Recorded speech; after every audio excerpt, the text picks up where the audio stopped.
Lionel Messi vient de remporter son 8e ballon d'or. Voilà, un tonnerre d'applaudissements évidemment pour une saison absolument exceptionnelle, mais on aurait aimé voir un autre visage. Nous sommes dégoûtés par ton comportement, nous, Parisiens.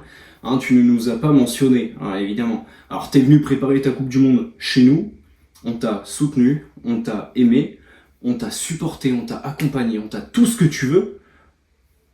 Remercie-nous. Remercie-nous, frère. Comment tu fais pour pas nous remercier? Non mais c'est une dinguerie.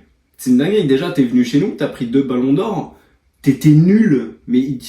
Et en plus, tu nous remercies pas. Non mais gros, mais c'est une dinguerie de fou. Voilà, un 8e ballon d'or pour Lionel Messi, entaché, évidemment, par un discours absolument ennuyeux, extrêmement long, tout ça pour pas remercier en plus le Paris Saint-Germain. Je trouve ça dégueulasse de sa part, voilà, c'est répugnant.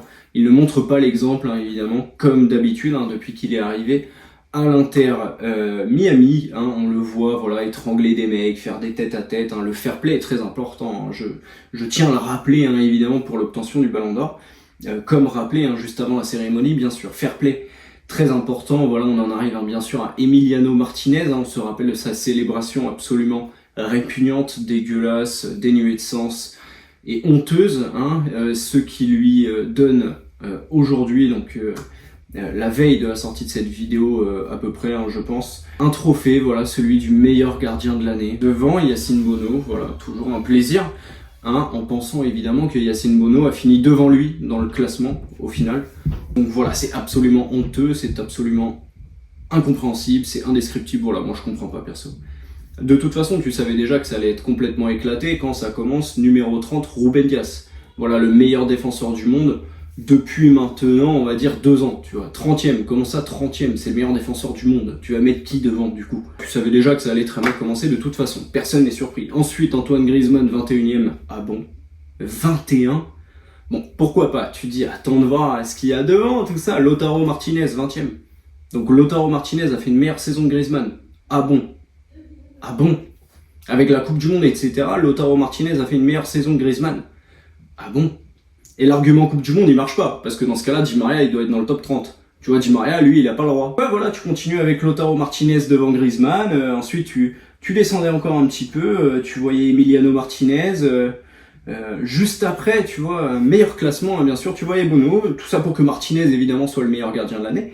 En fait, il faut expliquer à quoi sert le classement des 30 si ça ne justifie pas, derrière, l'obtention des prix individuels, tu vois. Enfin, faut nous dire, tu vois. Voilà, tu descends encore un petit peu, t'as Modric 10e. Quoi? Modric 10e? Pardon? Donc voilà, tu descendais, etc. encore et encore, et puis t'en arrivais à la 3e place, voilà, parce que ce qu'il y avait au-dessus, bon.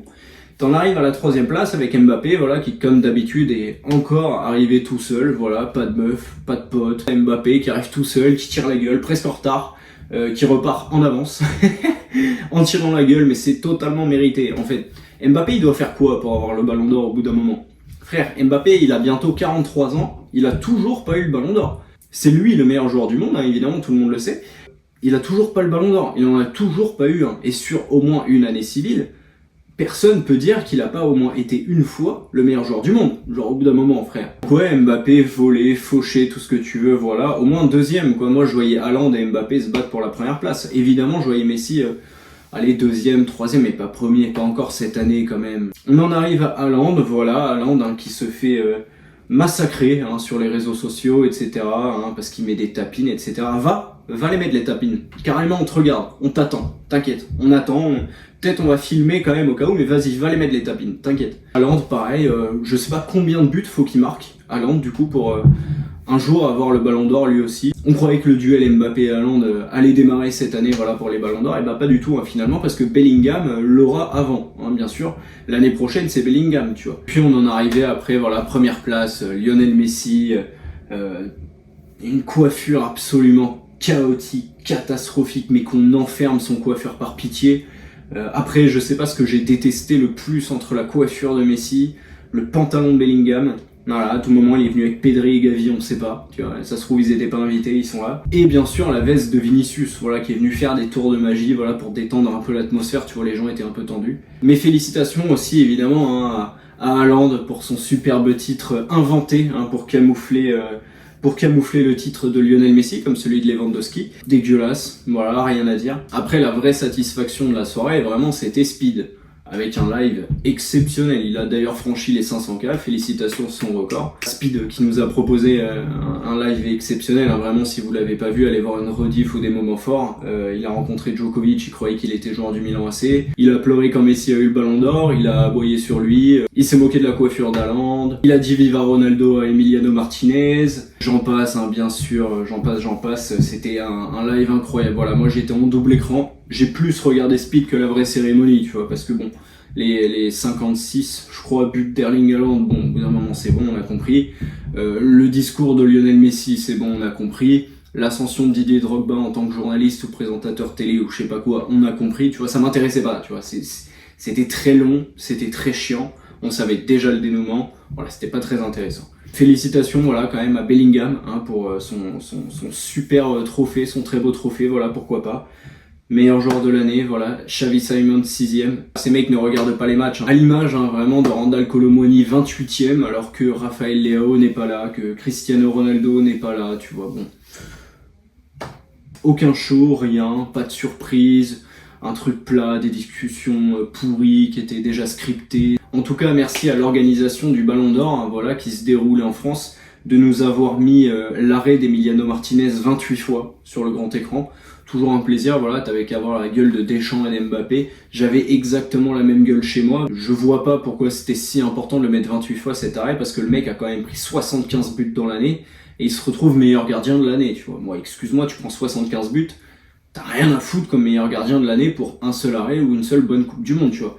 C'est pas sur 10-15 matchs dans l'année que tu dois gagner ton prix à la fin de l'année. Je trouve ça littéralement dégueulasse, tu vois. Allez en parler à Iniesta et allez en parler à Griezmann, hein. Griezmann et Iniesta, qui je le rappelle étaient les playmakers, hein, pour le coup, d'une équipe qui avait gagné une Coupe du Monde très disputée, tu vois.